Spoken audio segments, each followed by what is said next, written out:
안녕하세요. 모두 한 주간 평안하셨습니까? 온라인으로도 향림교회 예배에 참석하신 모든 분들 환영합니다. 오늘은 사순절 첫째 주일입니다. 지난 수요일부터 제 수요일로 사순절이 시작되었는데요. 부활절 기간까지 40일 동안 우리는 우리를 비워가면서 예수의 말씀으로 담고 또 새롭게 우리의 삶을 갖고 가는 것을 훈련하는 그런 믿음의 시간입니다. 교회에서는 16주간 수요 성서 묵상 모임을 지난주부터 시작하였습니다. 이번 주에는 불가피한 사정으로 한 주간 건너뛰겠습니다만 다음 주부터 또 이어서 계속될 수요 묵상 모임 기억하시면서 참석해 주시기를 바랍니다. 아울러서 오늘 3.1절 기념 주일인데요. 3.1절 104주년을 맞는 올해는 어떠십니까? 지난주 뉴스를 보면 좀 암담하지요. 제국주의적인 침략에 맞서서 독립을 이야기하고 힘보다는 진리와 도의에 따라서 역사를 갖고 나가자는 그런 다짐이 담긴 그런 때인데, 지난 수요일에는 한미일 합동 군사훈련이 독도 인근에서 벌어졌습니다.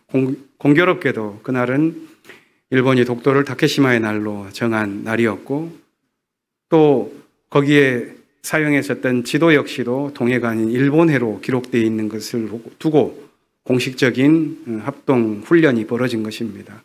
그걸 보면서 많은 국민들이 참 착잡한 마음을 갖고 평화의 길이 이렇게 다를까 하는 생각을 하게 되었습니다.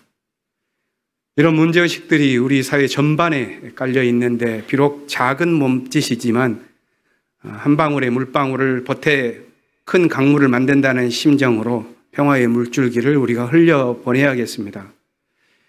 교단에서는 정전협정 70주년을 맞아서 DMZ 인근을 강화도에서부터 고성까지 2주간 걷는 DMZ 평화순례를 내일부터 시작합니다. 제가 평화통일위원장이다 보니까 2주간 교회를 좀 비울 수밖에 없는 상황이 되었습니다. 주일날에는 참석하겠습니다만 주중에는 하루 종일 인근을 걷게 될 텐데요. 걷는 것이 기도입니다. 특별히 교우들과 코로나 기간 동안 많이 인사를 또 교류를 하지 못했는데요. 혹시 문자로라도 교우들께서 기도 함께 해주시기를 바라는 거 있으면 보내주시면 그것을 안고 저도 걸으면서 기도하겠습니다. 이런 평화의 발걸음이 계속 이어져서 좀 7.27 정전협정 70주년이 되는 때까지는 좀 많은 기운이 모아질 수 있기를 기원합니다.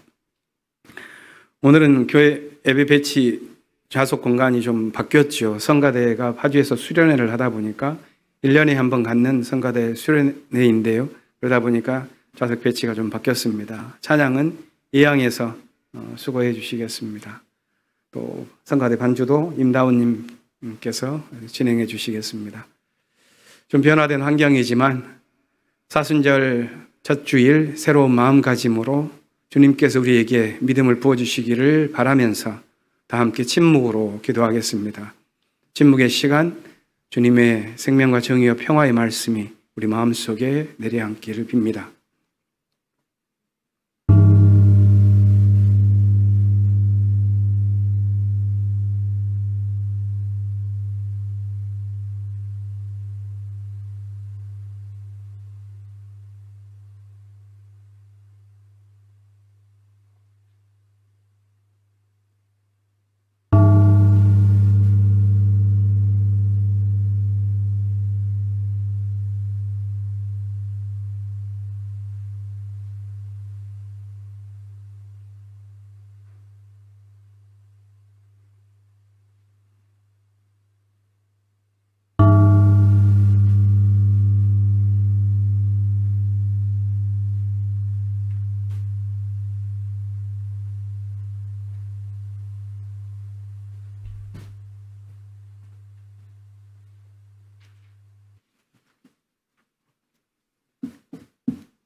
복되어라.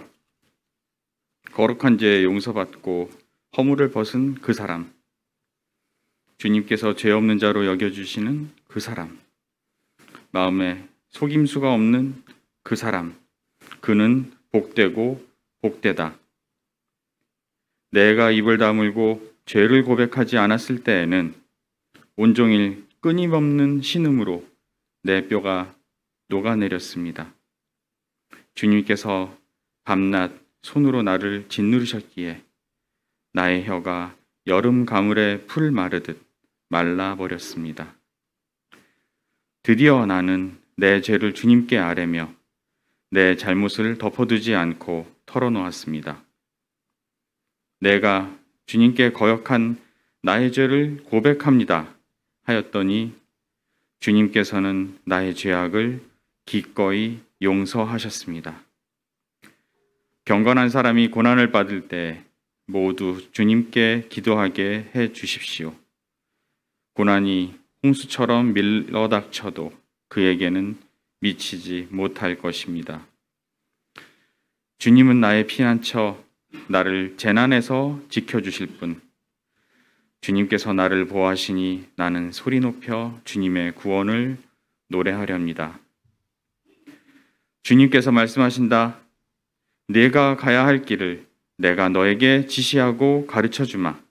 너를 눈여겨보며 너의 조언자가 되어주겠다. 너희는 제갈과 굴레를 쓰여야만 잡아둘 수 있는 분별 없는 노새나 말처럼 되지 말아라.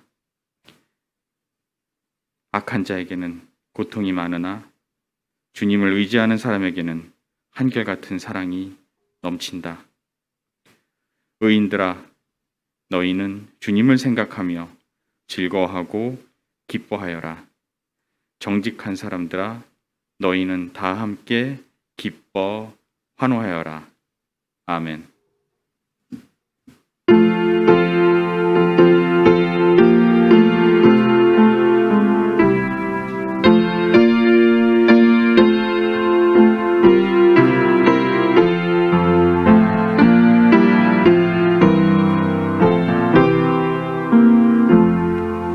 주 예수님 내 맘에 오사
복되고도 복되어라. 이런 사람 복되어라.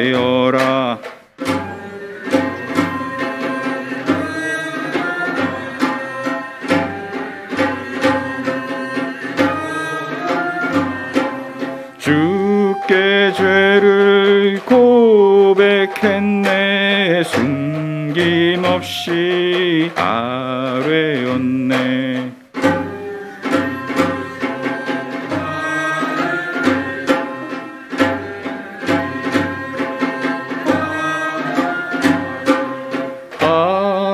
악인에겐 고통이 많이 있게 되겠지만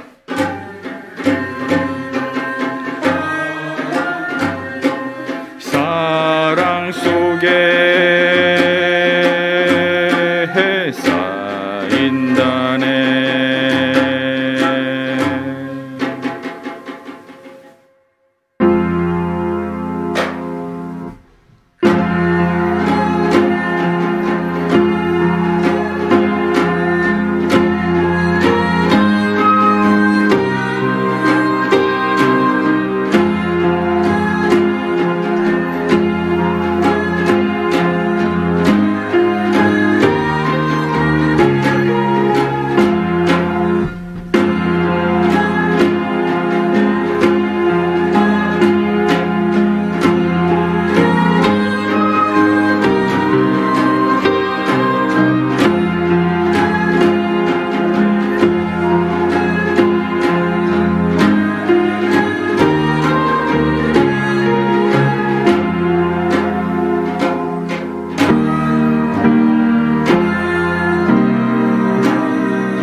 하느님, 어깨가 움츠러드는 꽃샘추위와 마음이 따뜻해지는 연록의 새눈이 교차하는 2월 마지막 주, 향린의 식구들이 당신 앞에 모였습니다.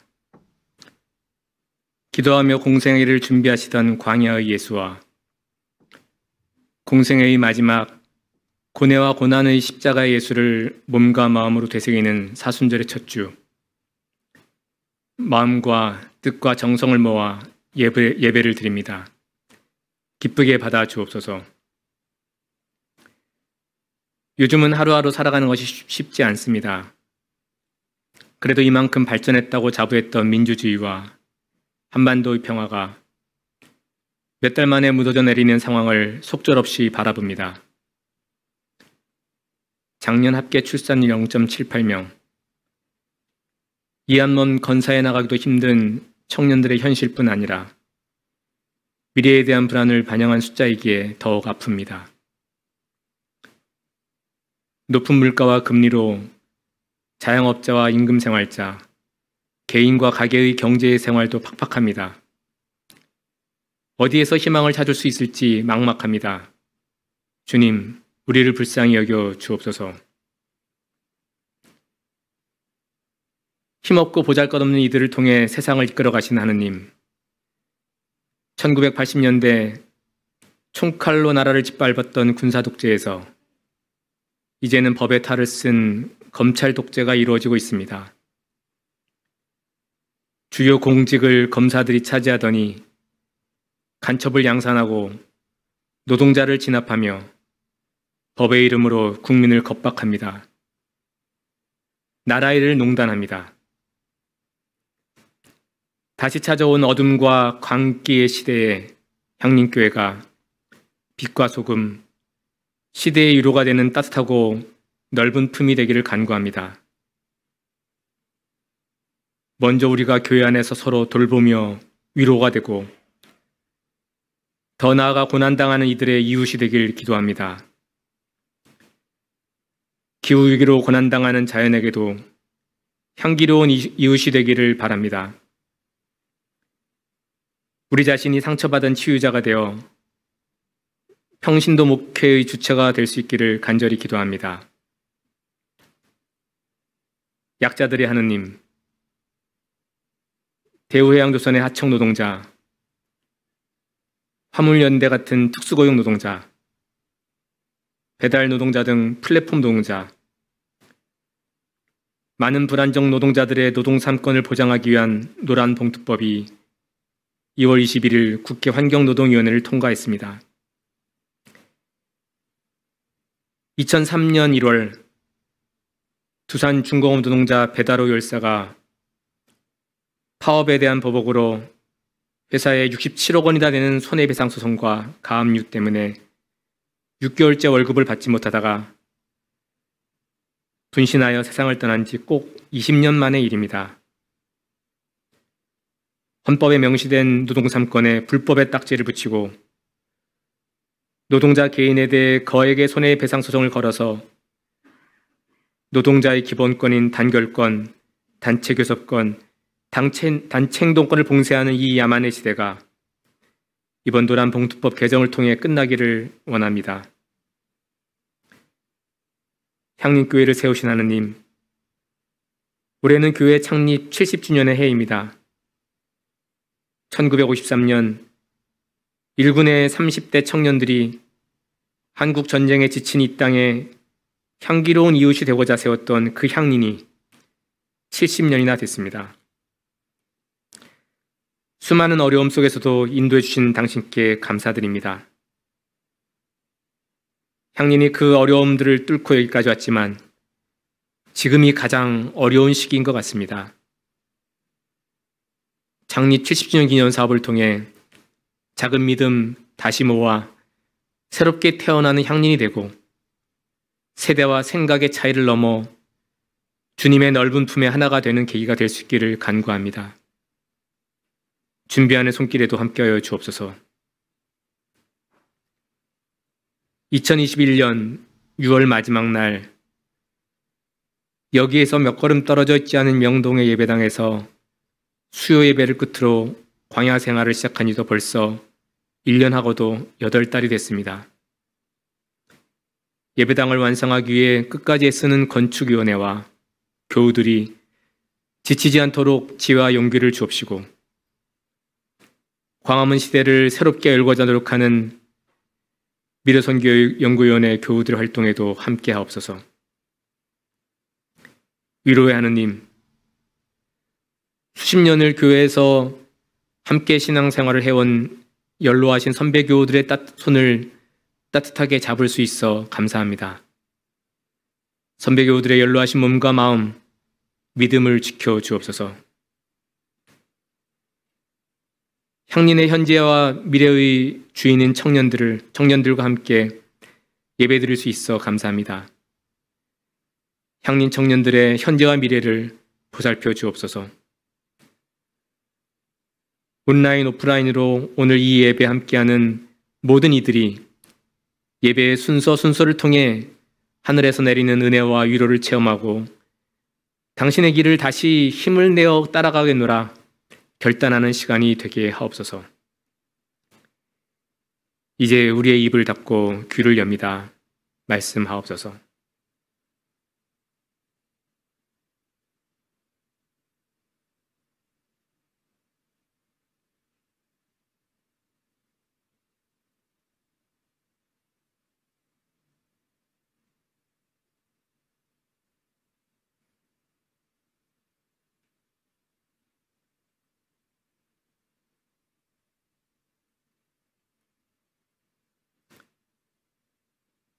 (2000년) 전 우리에게 본을 보이시며 앞서가신 예수 그리스도 이름으로 기도합니다.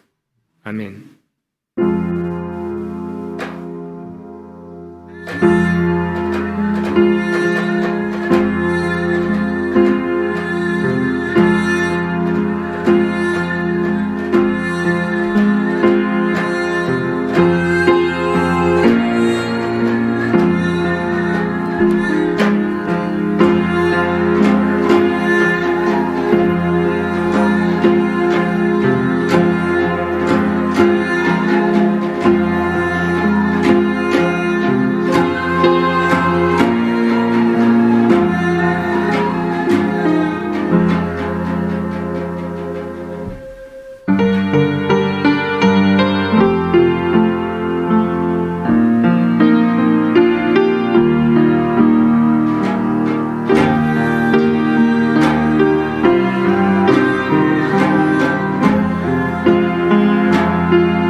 주름 열고 하늘 보니 주의 사랑 넘쳐오네.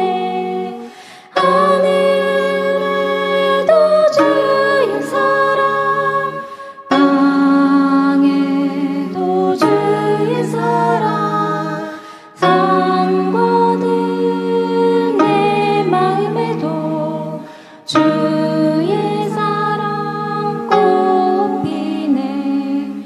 죽기까지 이 사랑을 간직하며 살리라. 창문을 열고 땅을 보니 거기에도 주의 사랑, 생명 있는 모든 곳에 꽃피는 주의 사랑, 넓은 들내 생명에도 주의 사랑 넘치네. 우리 땅에 이 사랑의 꽃을 피워 살리라.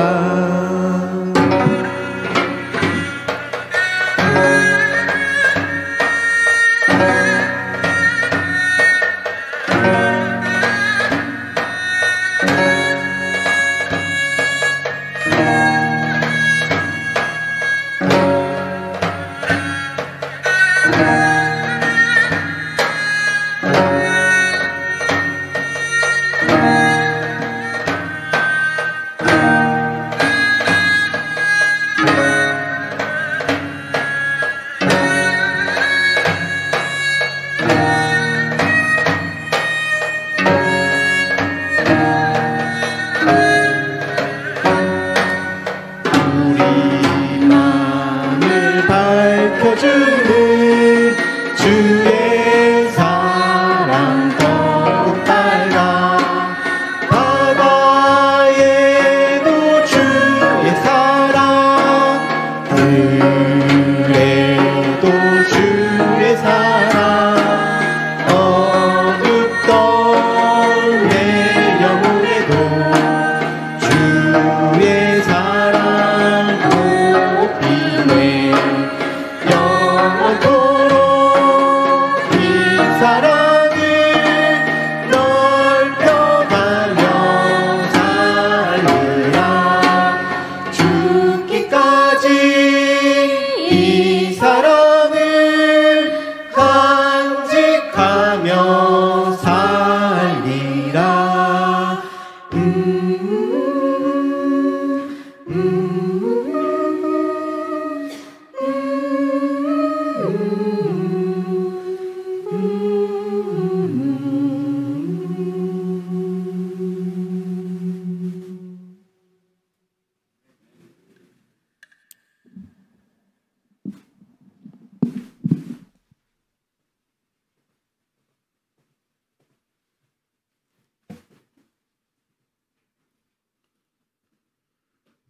오늘의 하늘 말씀은 제1성서의 창세기와 제2성서 로마서입니다. 먼저 창세기 2장 15절에서 17절, 3장 1절에서 7절 말씀을 읽겠습니다. 제1성서 3쪽입니다.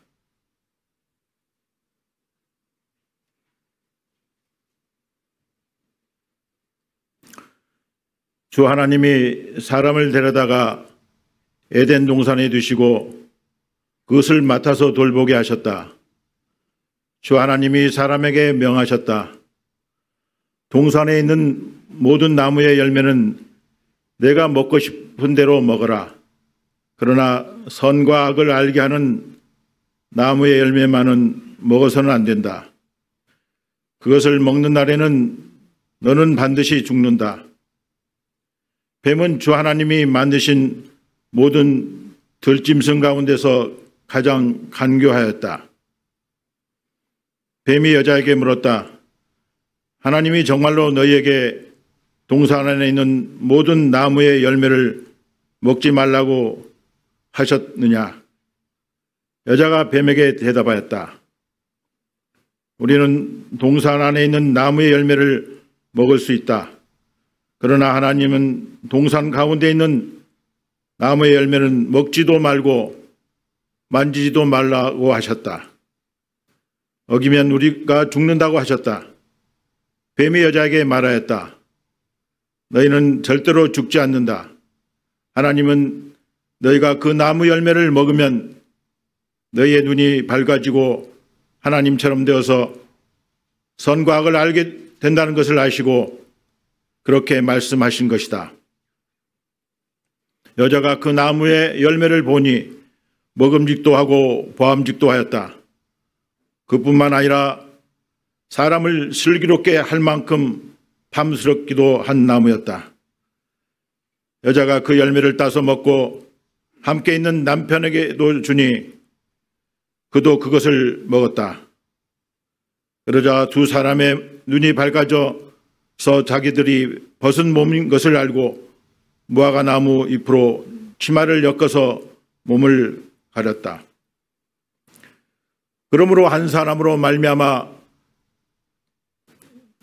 이어서 로마서 5장 2절에서 19절 말씀을 읽겠습니다. 제2성서 261쪽입니다.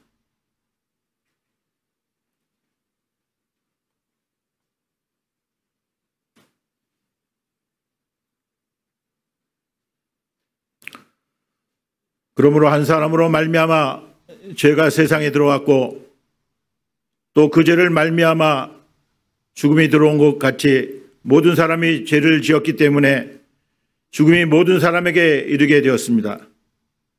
율법이 있기 전에도 죄가 세상에 있었으나 율법이 없을 때에는 죄가 죄로 여기지 않았습니다.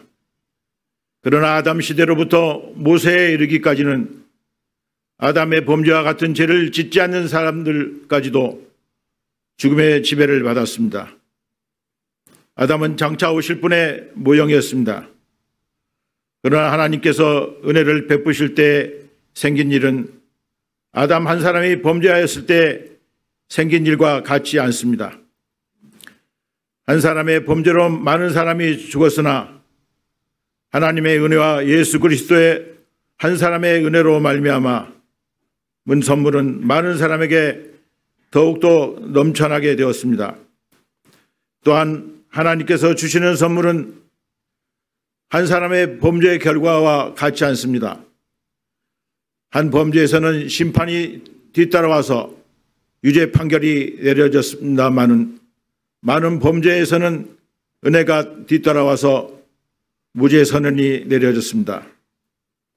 아담 한 사람의 범죄 때문에 그 한 사람으로 말미암아 죽음이 왕노릇하게 되었다면 넘치는 은혜와 의의 선물을 받은 사람들은 예수 그리스도의 한 분으로 말미암아 생명 안에서 왕노릇하게 되리라는 것은 더욱더 확실합니다. 그러니 한 사람의 범죄 행위 때문에 모든 사람이 유죄 판결을 받았는데 이제는 한 사람의 의로운 행위 때문에 모든 사람이 의롭다는 인정을 받아서 생명을 얻게 되었습니다. 사람이 순종하지 않음으로 말미암아 많은 사람이 죄인으로 판정을 받았는데 이제는 한 사람이 순종으로 말미암아 많은 사람이 의인으로 판정을 받을 것입니다. 다 함께 마태복음 4장 4절 말씀을 읽겠습니다. 예수께서 대답하셨다. 성경에 기록하기를 사람이 빵으로만 살 것이 아니라 하나님의 입으로 나오는 모든 말씀으로 살 것이다 하였다. 이 말씀으로 귀한 깨달음과 결단이 있으시기를 바랍니다.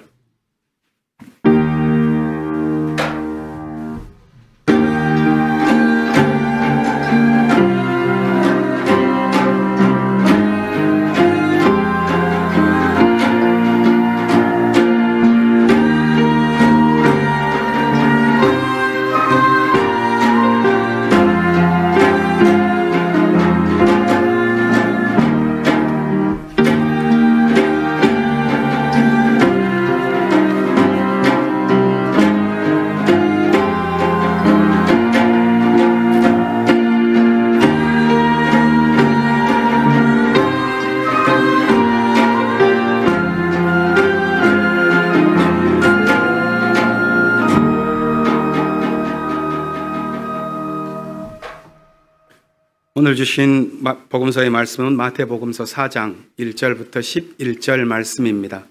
가능하신 분들께서 모두 일어나셔서 복음서의 말씀을 들으시기 바랍니다.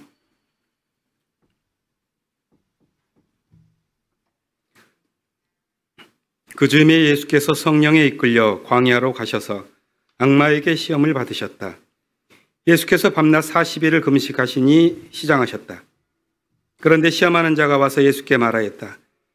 내가 하나님의 아들이거든 이 돌들에게 빵이 되라고 말해보아라. 예수께서 대답하셨다. 성경에 기록하기를 사람이 빵으로만 살 것이 아니라 하나님의 입에서 나오는 모든 말씀으로 살 것이다 하였다. 그때 악마는 예수를 그 거룩한 도성으로 데리고 가서 성전 꼭대기에 세우고 말하였다. 내가 하나님의 아들이거든 여기에서 뛰어내려 보아라. 성경에 기록하기를 하나님이 너를 위하여 자기 천사들에게 명하실 것이다. 그리고 그들이 손으로 너를 떠받쳐서 너의 발이 돌에 부딪히지 않게 할 것이다 하였다. 예수께서 악마에게 말씀하셨다. 또 성경에 기록하기를 주 너의 하나님을 시험하지 말아라 하였다. 또다시 악마는 예수를 매우 높은 산으로 데리고 가서 세상의 모든 나라와 그 영광을 보여주고 말하였다. 내가 나에게 엎드려서 절을 하면 이 모든 것을 내게 주겠다. 그때 예수께서 그에게 말씀하셨다. 사탄아 물러가라. 성경에 기록하기를 주 너의 하나님께 경배하고 그분만을 섬겨라 하였다. 이때 악마는 떠나가고 천사들이 와서 예수께 시중을 들었다. 이는 주님의 말씀입니다. 앉아주십시오.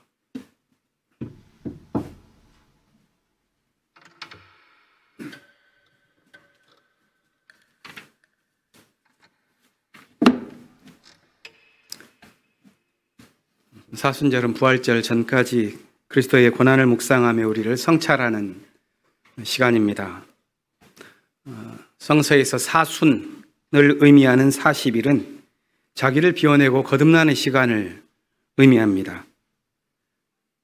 자기를 비운다는 것은 자기 실종 사건이 아니라 자기의 발견 사건이요. 그것은 삶을 거부하는 것이 아니라 온전한 삶을 회복하는 것입니다. 자기를 비운다는 건 무슨 의미를 갖고 있는 걸까요?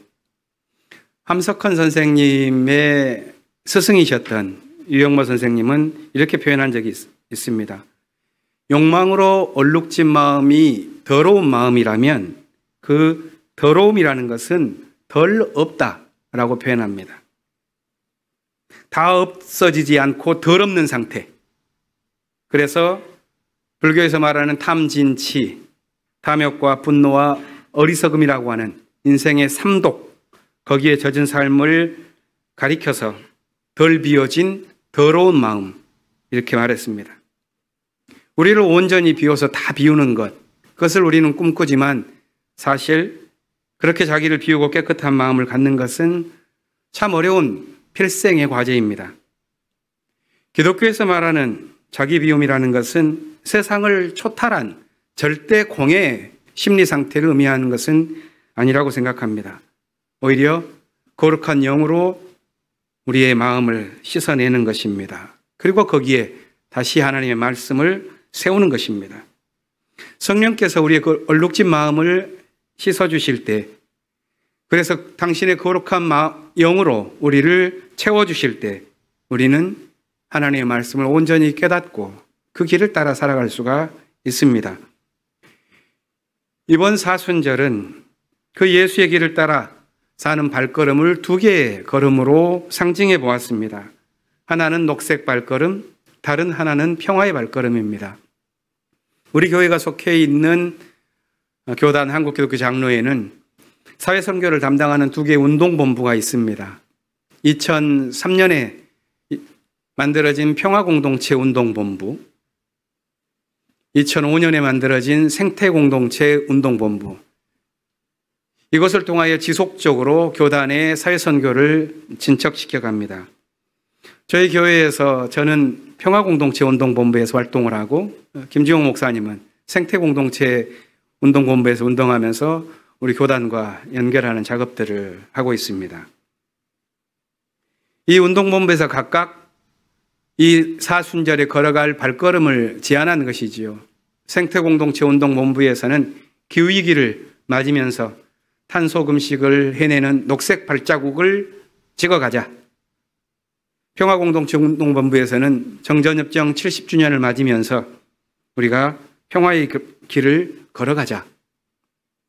사순절 이 두 발걸음을 우리가 옮겨가면서 그 발걸음과 함께 우리의 마음을 비우고 사순절의 의미를 배우기를 원합니다.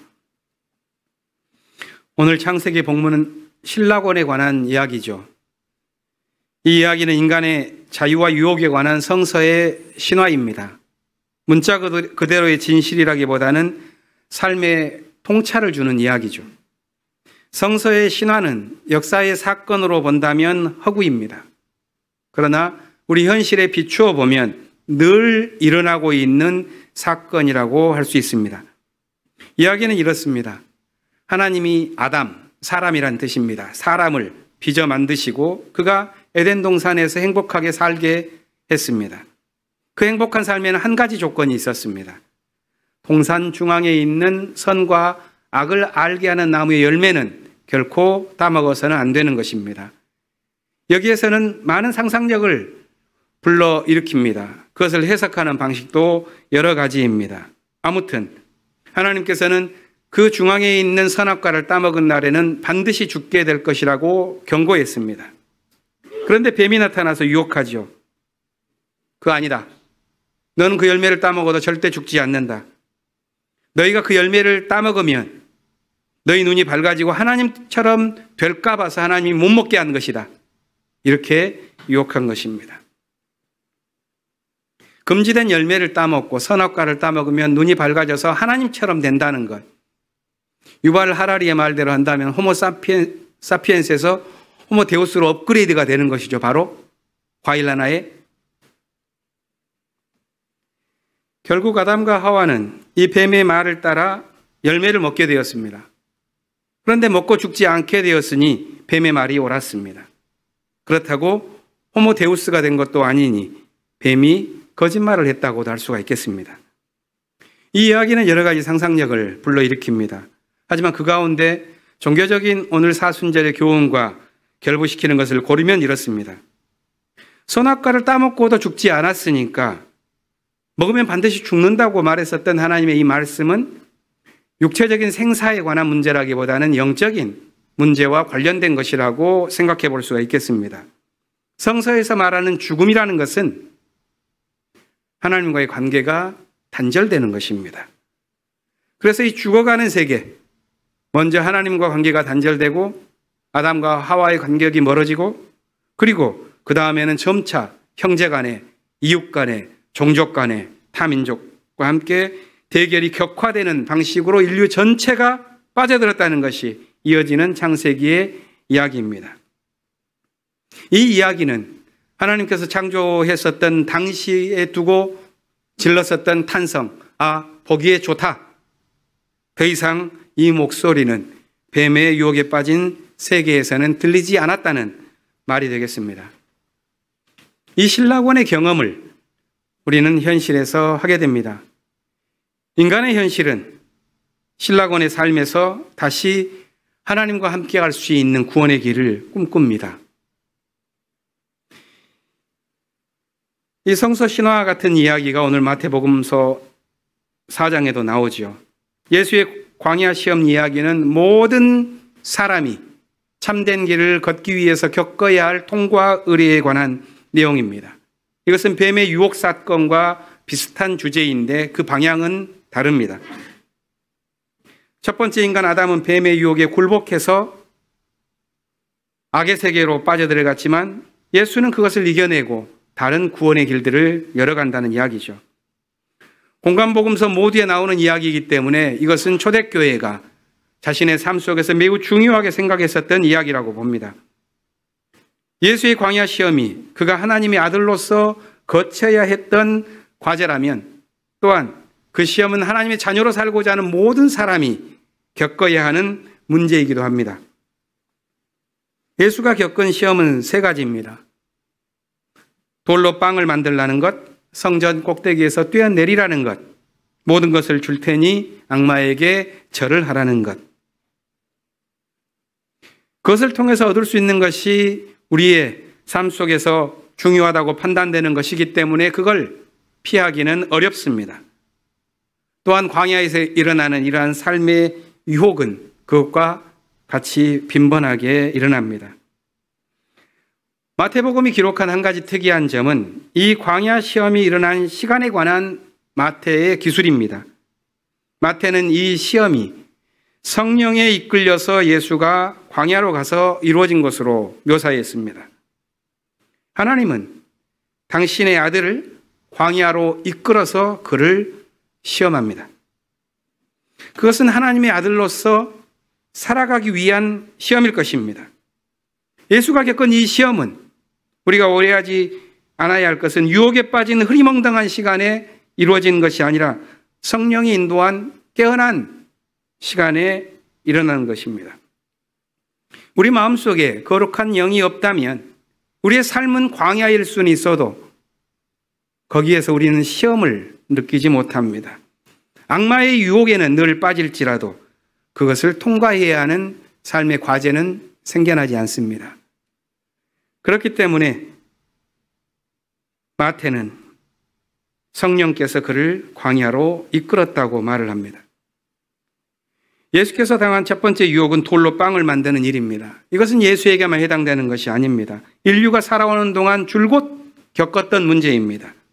인류는 돌로 빵을 만드는 기적을 쫓아왔고 기술이 발전함에 따라서 정말로 돌까지 빵으로 만들어내는 풍요의 문명을 구축해 왔습니다. 이 풍요의 방향으로 나아가는 인류의 길은 최고의 가치로 숭상되어 왔습니다. 종교 역시도 이 풍요에 가담했습니다. 종교의 능력, 종교의 권위, 그것도 이런 풍요를 만들어낼 수 있는 것에 달리게 되었습니다. 풍요를 누리지 못하는 사람은 능력이 없는 사람이요, 하나님으로부터 버림받은 사람이라고까지 이해되었습니다. 그러자 욕망 앞에 납작 엎드려버린 종교가 되고 말았습니다. 우리가 함께 읽은 구절에서 예수께서는 이렇게 말을 했습니다.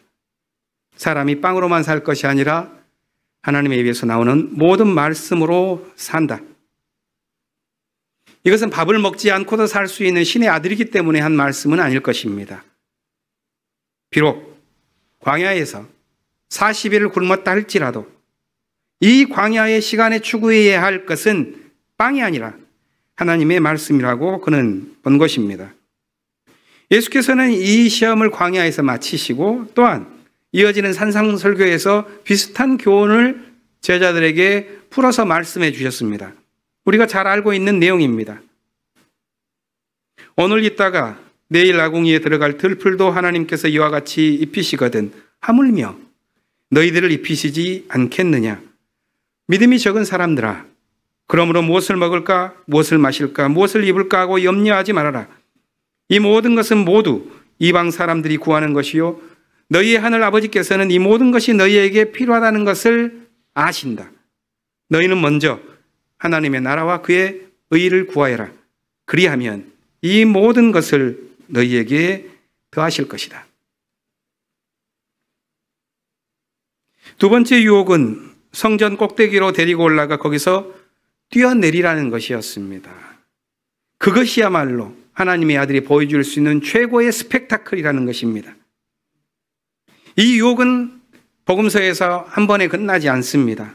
성전 꼭대기에서 뛰어내려보라고 하는 유혹은 예수가 대중들을 만날 때에도 들렸었고 적들과 만났을 때에서도 들렸습니다. 마지막 그의 십자가의 자리에서까지 내가 하나님의 아들이거든 거기서 뛰어내려 보아라.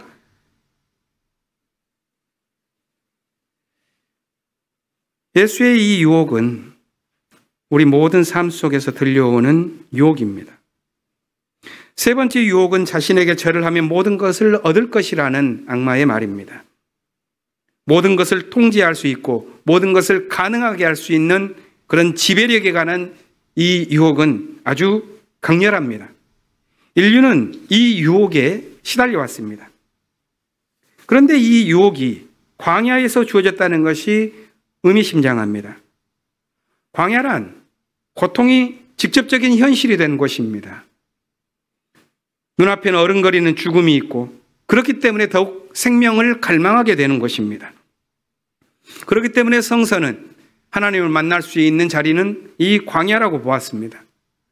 하지만 인류가 구축해온 문명은 이런 광야, 배고픔과 고독으로 가득 찬 것을 지워가는 방향으로 살아왔습니다. 하지만 그것 자체가 광야를 벗어나는 지혜로운 행위는 결코 아니었다는 것을 우리는 조금 깊이 생각해 보면 알게 됩니다. 오히려 그것은 모든 것을 광야로 만들어버리는 삶이라고도 하겠습니다. 성서는 하나님의 뜻을 깨닫기 전까지 그 광야를 벗어날 수 없을 것이라고 말을 합니다. 광야의 삶은 매우 고통스럽습니다. 고통스럽기 때문에 거기에서 생겨나는 유혹은 아주 커다랍니다. 악마는 광야에서 예수를 비난하기보다는 부추겼습니다. 너는 하나님의 아들이다. 하나님의 아들이기 때문에 충분히 이런 일들을 할 수 있지 않느냐. 이것은 존중하는 말이라기보다는 충분히 존재를 위태롭게 만드는 유혹입니다. 예수는 이 유혹을 알뜰하게 물리칩니다. 40일간 자신을 비웠던 예수는 그 빈 마음에 하나님의 말씀을 담습니다. 사람은 빵으로 사는 것이 아니다. 주 너의 하나님을 시험하지 말아라. 주 너의 하나님만을 섬겨라. 자신을 비우고 이 말씀을 채운 예수는 새로운 길을 열어갔습니다. 그리고 모두를 그 길로 초대합니다. 인간이 하나님처럼 된다는 방식은 두 가지가 있는 것 같습니다. 하나는 자기가 신이 되는 것이고 다른 하나는 신을 닮아서 참된 자기를 찾는 길입니다. 세계적으로 유명한 사람이 된 유발 하라리는 인간이 불사의 존재인 호모 데우스가 되는 미래를 그려보았죠. 그것은 오늘날 선악과를 따먹는 기술 자본의 잔치를 대변합니다. 생명공학, 인공지능의 발전에 따른 현대 자본의 신화를 매끄럽게 써가면서 포스트 휴먼이라고 하는 다가오는 시대의 구루처럼 행동하고 있습니다. 거기에서 들려오는 말은 평화와 생명이 존재하지 않습니다. 예수의 광야 시험 이야기는 이와는 다른 길을 말합니다. 그것은 하나님의 말씀을 담아 진정한 자기를 찾아내는 것입니다. 어떤 길을 걸을 것인가? 어떤 광야의 길에서 무엇을 선택할 것인가? 인류는 갈림길을 늘 선택하며 걸어갑니다. 로마인에게 보낸 편지에서 바울은 아담과 그리스도를 비교했죠. 이전의 인류인 아담은 죄와 죽음의 질서에서 살아왔다면 예수로 인해 새로운 생명 사건은 시작되었다고 대비시킵니다. 하나님의 사랑이 빚어낸 새로운 세계가 이미 당신이 살아가는 삶 속에서 시작되었다는 말입니다. 바울은 그렇기 때문에 우리가 바라보는 이 세계, 우리가 살아가는 이 세계가 비록 죄와 죽음으로 얼룩져 있다고 할지라도 더욱 중요한 것은 예수를 통하여 드러난 하나님의 은총, 그것이 빚어내고 있는 생명의 세계가 이미 시작되었다는 것입니다. 이 세계를 사는 길은 하나님의 은총이 임하도록 자기를 비우는 것, 그리고 하나님의 말씀을 그 마음에 담는 것입니다. 그것이 예수께서 보여주신 길이요, 우리가 예수를 따라야 할 길입니다. 광야와 같은 삶에서는 예수의 길을 걷기는 더욱 어려워집니다. 위험이 있는 곳에서는 안전을 추구하는 마음이 커지기 때문입니다. 그렇기 때문에 기독교 신학은 하나님 나라가 임하는 자리, 하나님 나라를 꿈꾸는 믿음의 자리를 이미 그리고 아직 이런 이 두 시간 사이에 있는 자리라고 말을 하지요. 하나님의 나라는 이미 왔지만 아직 그것을 향해 나아가면서 해야 할 과제가 있다는 것입니다. 이것은 우리의 삶과 믿음에 관한 신학적인 긴장을 고스란히 표현해 줍니다. 우리의 신앙의 자리는 예수 그리스도를 통하여 이미 얻은 것, 그리고 그를 향하여 아직 더 걸어야 할 것, 이 사이 속에서 지어집니다. 바울은 이 사실을 잘 알고 있었습니다. 그래서 그는 그의 편지 여러 곳에서 이렇게 말합니다. 우리는 이미 하나님의 자녀가 되는 영을 받았습니다. 그러나 아직 우리는 우리 몸의 속량을 위하여 속으로 신음하고 있습니다. 우리는 이미 예수의 피로 구원을 받았습니다. 그러나 평화의 하나님께서 우리를 온전히 거룩하게 하실 때까지 우리는 믿음의 길을 아직 더 걸어가야 합니다. 사순절을 시작하면서 교회는 전통적으로 예수의 광야 시험을 묵상해 왔습니다. 예수를 본받아서 거듭나야 하는 삶의 과제를 우리 앞에 놓기 위함일 것입니다. 우리는 구원의 길이 예수에게 있음을 고백하고 그를 주님으로 모십니다. 그러나 그를 주님에 모신 우리의 삶 역시 위태로운 광야의 길입니다. 이 삶을 살아가는, 거기서 생명의 길을 발견하고자 하는 그 어느 누구도 이 길을 피할 수가 없습니다. 누가 대신해 줄 수도 없습니다. 자기만의 과제는 늘 남아 있습니다. 그것이 우리가 사순절을 생명의 길을 걷기 위해 노력하고 애써야 하는 이유입니다. 올 사순절에는 우리가 두 개의 발걸음을 매일매일 옮깁니다. 녹색 발걸음, 평화의 발걸음, 이것을 걸어가며 우리 삶에 익히고 그것이 앞으로의 시대 속에서 예수를 향해 나아가는 우리의 발걸음이 될 것입니다. 이 길을 우리 모두 걸으면서 그리스도 예수를 닮아가는 삶을 이어갈 수 있기를 기원합니다. 침묵으로 기도합시다.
하나님께 제가 받은 가장 커다란 선물은 오늘입니다.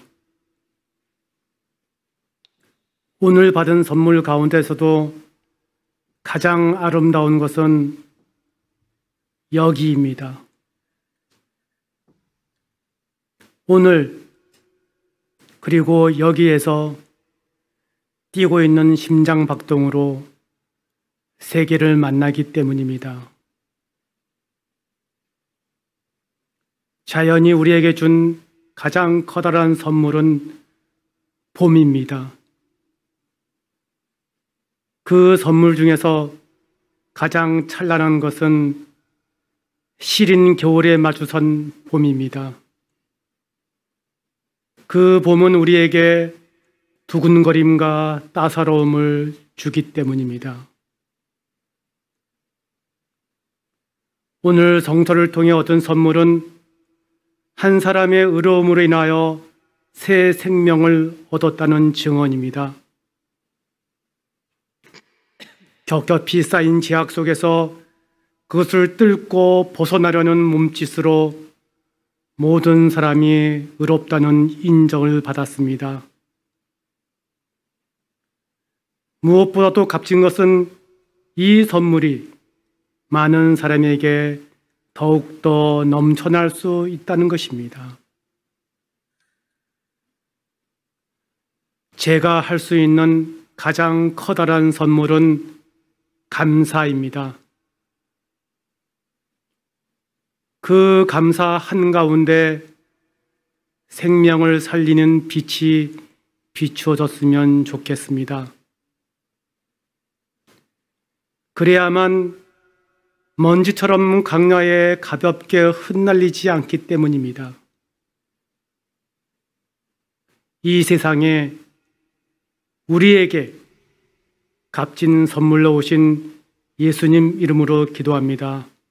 아멘.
사순절을 시작합니다.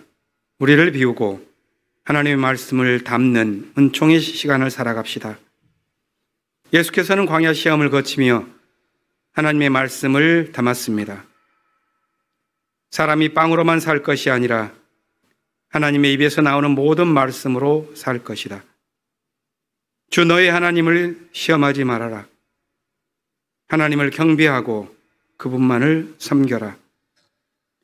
예수의 마음에 담긴 이 생명의 말씀이 사순절을 지나는 우리의 마음을 인도하여 주시기를 빕니다. 축복 기도를 나누겠습니다. 주 예수 그리스도의 은총과 하나님의 사랑과 성령께서 주신 친교가 우리 가운데 영원토록 함께 있기를 주님의 이름으로 축원합니다. 아멘.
안녕하세요.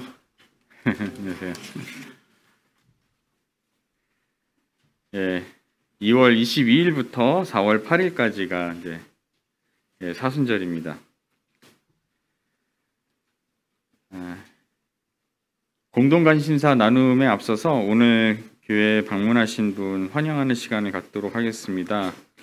그 이정철 이경아 목사님이시라는데 박희규 목사님께서 소개하셨다는데 두 분 일어나 주시겠습니까? 예, 환영합니다. 예.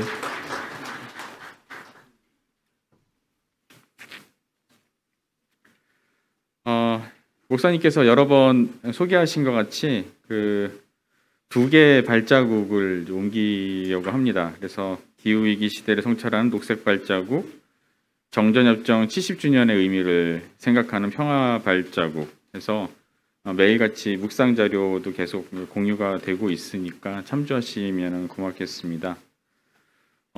밖에 4층 복도에 사순절 묵상집을 별도로 1,000원에 판매를 하고 있으니 많이 가져가 주시기 바랍니다. 오늘 예배 마치고 건축위 전체회의가 있는데요. 도면 변경에 대한 일부 이슈에 대해서 설명을 하고, 그리고 맨 꼭대기에 이제 우리 순례길을 쭉 이렇게 조성을 하면서 올라가잖아요. 그래서 맨 꼭대기 옥상에 조경을 어떻게 할 것인가, 거기에 이제 순례길의 맨 마지막으로 이제 기도처를 또 이렇게 구상을 한 게 있는데, 거기에 대한 어떤 의견을 수렴을 하려고 합니다. 그리고 이후 오후 2시에 목회운영위원회가 지하 3층 회의실에서 있습니다. 오늘 성가대 수련회는 아실 거고요. 튀르키예, 시리아 지진 피해 이재민 구호 헌금 오늘까지입니다. 그래서 혹시 잊으셨으면은 오늘까지 헌금을 해주시고요. 온라인으로도 지진 피해라고 이제 표기를 따로 해서 이렇게 보내주시면은 기독교 교회 협의회를 통해서 시리아 정교회하고 콘스탄티노플 정교회로 이제 이 헌금이 전달이 될 예정입니다. 국악 찬송가 가사 모집 공고 계속 보시면 고맙겠습니다. 그리고 교우 소식 가운데서 오늘 오셨죠? 윤상혁 집사님 영림중학교 교장으로 3월 1일부로 일하시게 됐다고 하는데요. 축하 인사 만나시면 해주시기 바랍니다. 축하드립니다.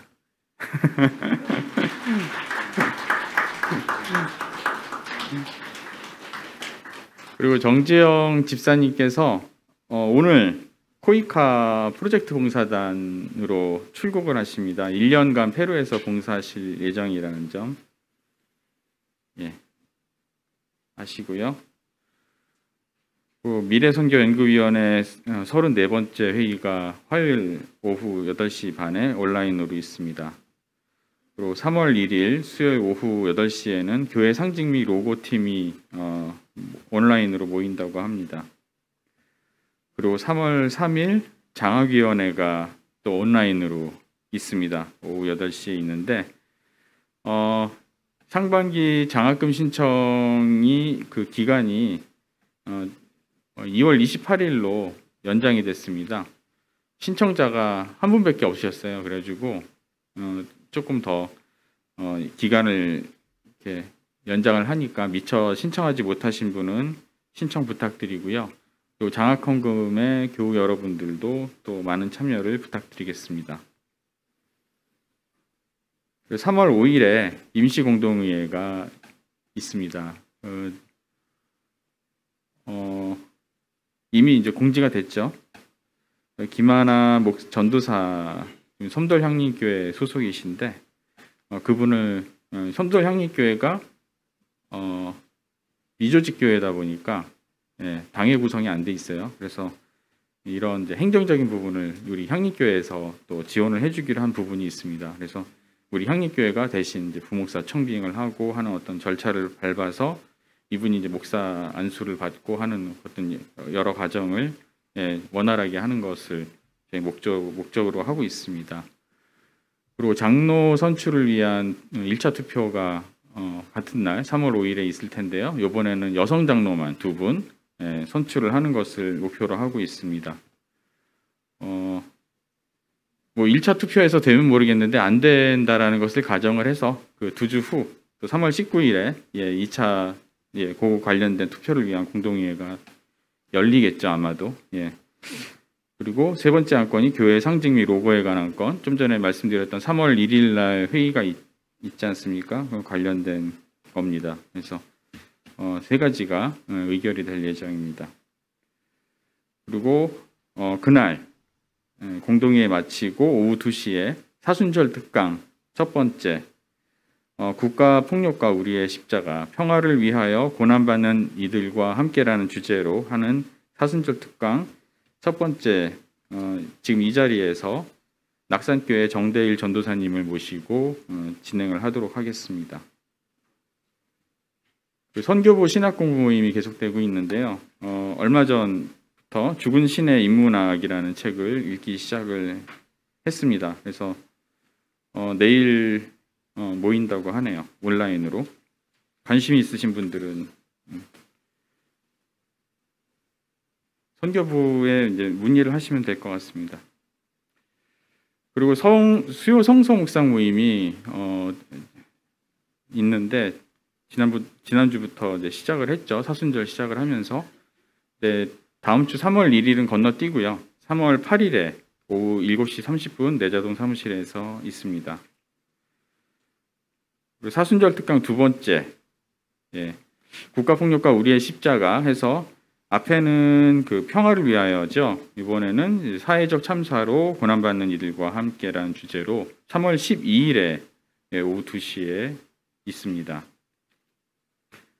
그리고 에큐메니칼 소식 보시면은 촛불교회 총회 내일 있고요. 그 DMC 평화순례 우리 담임 목사님께서 참석을 하십니다. 그래서 이제 교회 아까 말씀하셨던 것처럼 교회를 좀 비우는 날이 많으시다라는 점 양해 부탁드리겠습니다. 그리고 이제 주보 뒤편에 향림공동체 3.1절 연합 기도회가 광고가 되어 있는데요. 3월 1일 오전 10시 30분에 시청 시청역 5번 출구 12구 이태원 참사 시민 분향소 앞에서 기도회가 열립니다. 그래서 1부는 기도회, 2부는 유가족 이야기 프로그램에 참여하는 것입니다. 그리고 주보에는 들어가 있지 않은데요. 제가 교회 텔레그램 방에는 광고를 했습니다. 사회적 협동조합 길목에서 하는 원래 강좌 3월 2일 날 있습니다. 저녁에 인간의 얼굴을 한 미술사 19세기 편이라는 주제인데요. 이진숙 선생님이라고 그 예술의 전당에서는 그 품절 강사입니다. 되게 인기가 좋으신 분이거든요. 그래서 바쁘신데 제가 이제 여러 경로가 아니라 그냥 지인 찬스로 해서 이제 모셨습니다. 그래서 19세기 편인데 그 서구 시민혁명을 전후로 해서 인간들이 어떤 얼굴로 모습을 드러냈는지 그림을 통해 가지고 이제 읽는 겁니다. 인간의 얼굴들을. 그래서 이분 이제 책들이 보면은 이제 여러 가지 그림에 대한 설명과 이 사회적 배경, 역사적 배경을 같이 이렇게 설명을 하는 책들을 여러 권 저술을 하셨는데 되게 재밌을 거예요, 아마. 예.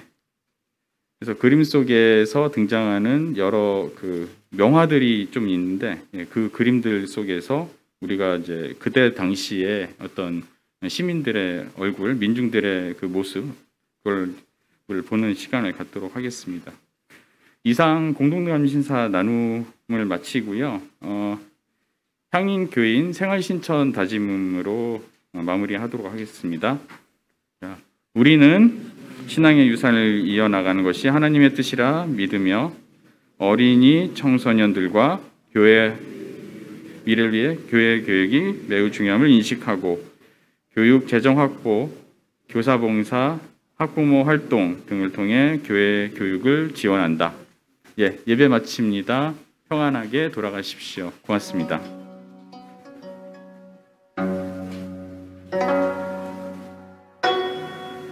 놀고 하늘 보니 주의 사랑 넘쳐네 하늘에도 주의 사랑 땅에도 주의 사랑 안과된 내 마음에도 주의 사랑 꽃피네 죽기까지 이 사랑을 간직하며 살리라.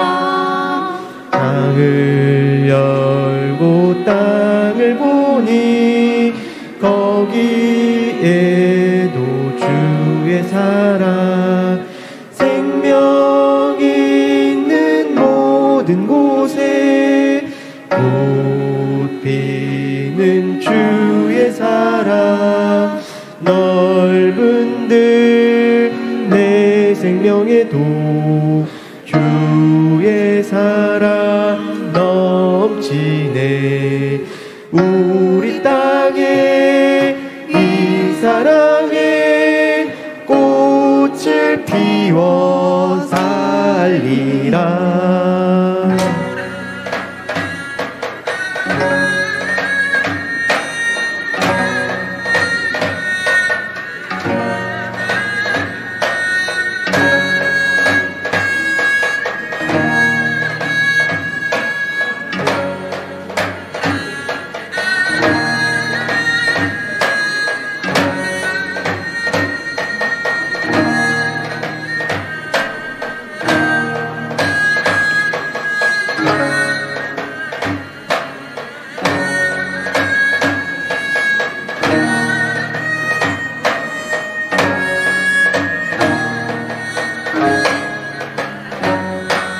우리 맘을 밝혀주는 주의 사랑 더욱 밝아 바다에도 주의 사랑 들에도 주의 사랑 어둡던 내 영혼에도 주의 사랑 꽃피네 영원토록 이 사랑을 넓혀가며 살리라.